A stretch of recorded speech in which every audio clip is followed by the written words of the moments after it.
Hello મિત્રો, શું તમે જાણો છો કે શિવલિંગ સામે નંદીને બેસવાનું રહસ્ય શું છે? તો આજે હું તમને તેના વિશે જણાવીશ. આપણે જ્યારે પણ ભગવાન શંકરના મંદિરમાં જઈએ છીએ ત્યારે શિવલિંગની બરોબર સામેની બાજુએ હંમેશા મહાદેવના વાહન નંદીને તેમની સામે સ્થાપિત થયેલા જોઈએ છીએ. તો શું તમને ખબર છે આ નંદી કોણ છે અને શા માટે તે હંમેશા ભગવાન શંકરની સામે જ બેઠો હોય છે? પુરાણોમાં તેનું વર્ણન છે.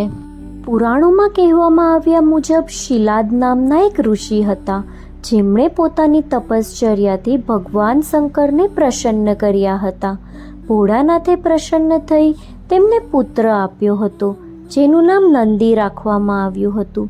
નંદી પોતાના પિતા શિલાદ સાથે આશ્રમમાં જ રહી અને જ્ઞાન પ્રાપ્ત કરતો હતો. ઋષિઓએ નંદીને નહોતા આપ્યા આશીર્વાદ. એક સમયે આશ્રમમાં મિત્ર અને વરુણ નામે બે મહાત્મા આવ્યા. શિલાદની સાથે નંદીએ પણ આ મહાત્માની આદરભાવ સાથે સેવા કરી, પરંતુ જ્યારે સંત આશ્રમમાંથી વિદાય લેતા હતા ત્યારે તેમણે ફક્ત શિલાદ મુનિને દીર્ઘાયુ થવાના આશીર્વાદ આપ્યા. આથી શિલાદ મુનિ અચરજ પામ્યા. તેમણે આ મહાત્માઓને પોતાના પુત્રની જગ્યાએ પોતાને આશીર્વાદ આપવા બદલ કારણ પૂછ્યું. પિતાની ચિંતા દૂર કરવા કરી ભગવાન શિવની આરાધના. ઋષિ મિત્ર અને વરુણે કારણ દર્શાવતા કહ્યું કે નંદી ખૂબ અલ્પાયુ છે, જે વિધિ દ્વારા પૂર્વ નિશ્ચિત છે.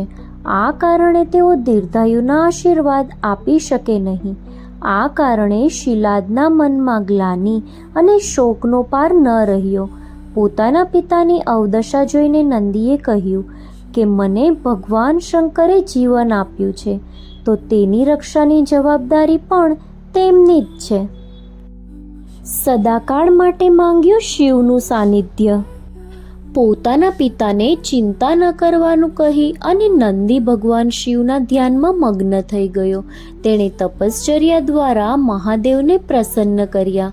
નંદીની ભક્તિથી પ્રસન્ન કરેલા શિવે જ્યારે વરદાન માગવા કહ્યું ત્યારે નંદીએ કહ્યું કે હું સદાકાળ માટે તમારા સાનિધ્યમાં જ રહેવા માંગુ છું.